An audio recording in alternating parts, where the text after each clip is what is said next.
Thank you very much, Madam Speaker. I also allies to support. Madam Speaker, in the global governance, transparency or the perception that the lack of transparency and accountability has made many donors shy away from investing in many countries.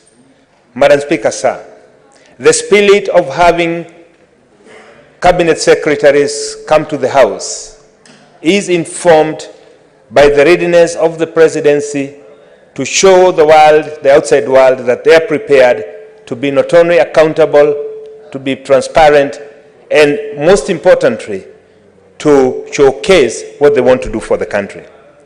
Madam Speaker, I've listened to my fellow colleagues, senators, contribute and quote the Constitution.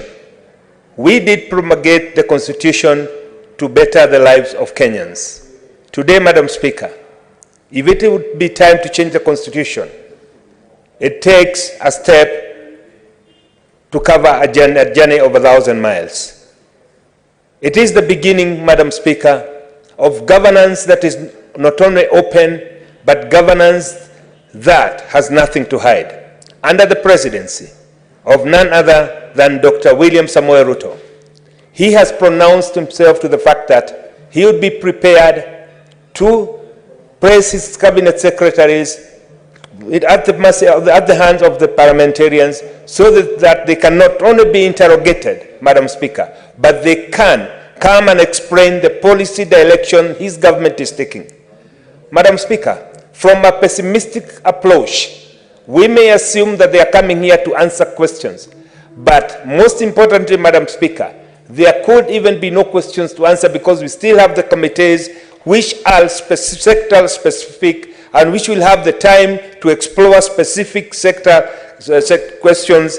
We may not have the time in the House, Madam Speaker. But explaining the policy direction of the government, Madam Speaker, we as senators, we as leaders who've been elected to come to this House to represent our constituents, we need to get the policy direction of the government so that we can explain it to our constituents. And therefore, there is no better opportunity, Madam Speaker, than to have a cabinet secretary come to the floor of the House and explain what it is that they intend to do on some of the issues that they are trying to implement.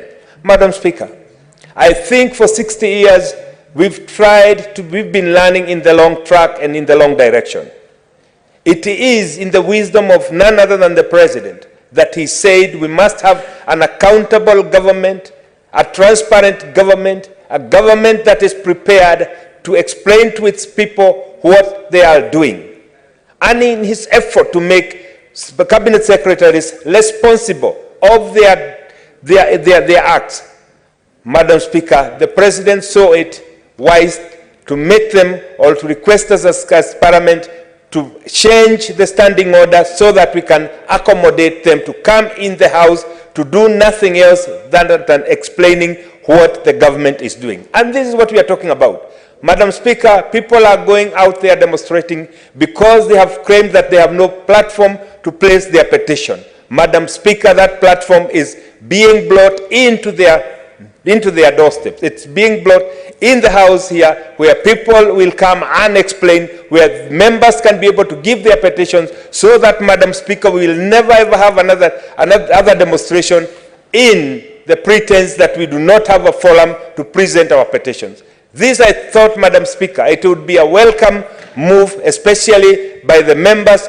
of the minority, because they are the ones who are going out there and saying they do not have an opportunity. Madam Speaker, just the other week I sat in this House with one of the organizations that is charged with generating power for this country. I could not get quorum enough to proceed with the session because some people who are claiming the cost of living is so high prefer to go and throw stones as if stones can bring the cost of living down. Madam Speaker, I'm saying that now we are here and saying that we can get the cabinet here. It is a golden opportunity for us, even those who are not sitting in the cabinet, to give those wonderful ideas we have, how we can bring the cost of living down without running on the streets, without burning police cars, Madam Speaker, without destroying people's property. We have a golden opportunity. like readers, to address those issues. Madam Speaker, I think everybody who's patriotic and nationalistic enough must support this move, because this is the beginning of democracy that is people-driven, democracy that is answerable to people.